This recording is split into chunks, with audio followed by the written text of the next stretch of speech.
मुहतरम नाजरीन व सामाईन, जब से मुफ्ती शमाइल अब्दुल्ला और जावेद अख्तर साहब की डिबेट हुई, मुसलसल लोग मुफ्ती शमाइल अब्दुल्ला साहब की बातें कर रहे हैं, उनकी तारीफ़ें कर रहे हैं, लेकिन जावेद अख्तर साहब की कोई बात नहीं कर रहा है। और ये बहुत ही नाइंसाफ़ी और बेअतदाली वाली बात है।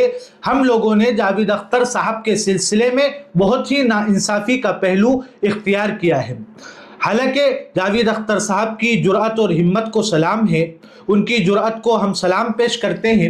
आप देखें कि मुसलसल 2 घंटे की डिबेट हुई। 2 घंटे की डिबेट के अंदर बहुत से मकामात और बहुत से मूवमेंट ऐसे आए जिन मकामात पर जावेद अख्तर साहब लाजवाब हो गए, लेकिन उसके बावजूद भी जावेद अख्तर साहब पूरी मुकम्मल डिबेट में शरीक रहे।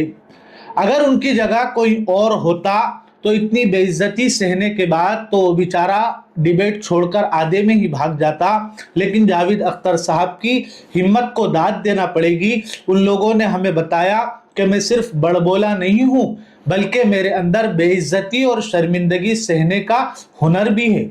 मैं बेइज्जती भी सह सकता हूँ। इतनी बेइज्जती के बावजूद भी वो बंदा, उसकी जुर्अत को हमें सलाम पेश करना चाहिए कि वो बंदा पूरी डिबेट में मुसलसल तौर पे रहा, दरमियान में डिबेट छोड़कर भागा नहीं। वो एक मशहूर कॉमेडियन के बारे में आपने सुना है, सुनील। एक ज़माने में उसकी तूती बोला करती थी, बड़ा मशहूर व मारूफ था।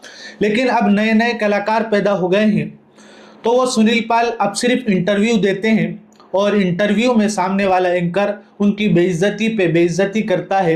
लेकिन बेचारा सुनील पाल दरमियान में इंटरव्यू छोड़कर नहीं भागता, बल्कि पूरे मुसलसल इंटरव्यू में रहता है। तो उसी तरीके से हमारे जावेद अख्तर साहब भी, इतनी बेइज्जती हुई लेकिन उसके बावजूद भी डिबेट छोड़कर भागे नहीं, बल्कि पूरी डिबेट में मुसलसल आखिर तक शरीक रहे। तो जावेद अख्तर साहब की इस हिम्मत पर तो उन्हें दाद देनी पड़ेगी। हम लोग बहुत नाइंसाफ़ी कर रहे हैं जावेद अख्तर साहब के साथ कि हम शमाइल अब्दुल्ला साहब की बात कर रहे हैं, लेकिन जावेद अख्तर साहब की इस हिम्मत की बात नहीं कर रहे हैं कि वो इतनी बेइज्जती के बावजूद भी पूरी डिबेट में आखिर तक शरीक रहे। आप लोगों की इस ताल्लुक़ से क्या राय है, कमेंट में ज़रूर बताइएगा।